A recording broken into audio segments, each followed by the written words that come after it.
Dalam dunia yang semakin sekuler dan moden, pertembungan antara agama dan pemikiran kontemporari menjadi satu bidang yang sangat penting untuk diterokai. The Quran and the Secular Mind adalah sebuah karya yang penting yang meneroka persoalan ini, memberikan kajian falsafah tentang bagaimana Islam dapat mengekalkan integritinya sambil berhadapan dengan cabaran-cabaran moden. Ditulis pada zaman di mana kepentingan agama sering dipersoalkan, buku ini bertujuan untuk menegaskan kembali kedudukan pemikiran Islam dalam wacana intelektual masa kini. Buku ini ditulis oleh Allahyarham Dr. Shabir Akhtar, rahimahullah, seorang ahli falsafah dan sarjana terkemuka yang pakar dalam bidang falsafah Islam, teologi, dan falsafah agama. Dr. Akhtar yang memperoleh ijazah kedoktoran dalam bidang falsafah dari University Cambridge telah memberikan sumbangan besar dalam wacana mengenai Islam dan kemodenan. Karya-karyanya sering membincangkan hubungan antara Islam dan pemikiran sekuler Barat dengan tumpuan kepada bagaimana ajaran Islam dapat berinteraksi dengan cabaran-cabaran intelektual masa kini.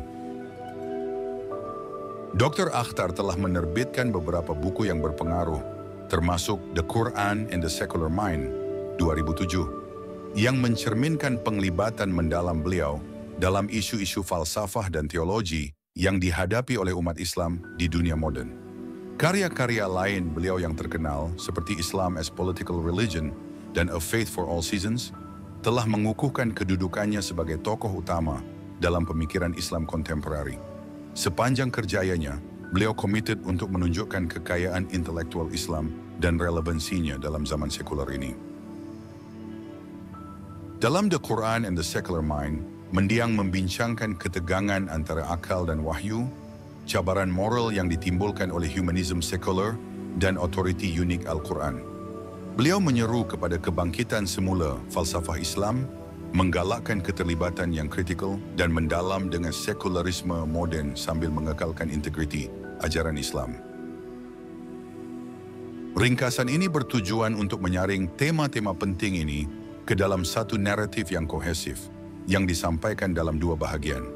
Bahagian pertama akan meneroka cabaran-cabaran asas yang dihadapi oleh pemikiran Islam dalam zaman sekuler, termasuk keseimbangan antara akal dan wahyu, serta kritikan yang ditimbulkan oleh humanisme sekuler. Bahagian kedua akan membina atas asas ini, membincangkan relevansi sejagat Al-Quran, integrasi pengetahuan sekuler, dan seruan kepada kebangkitan semula falsafah Islam. Bagi pembaca kontemporari, terutamanya umat Islam yang mencari jalan untuk mendamaikan kepercayaan mereka dengan tuntutan dunia moden, perbincangan ini bukanlah sekadar akademik.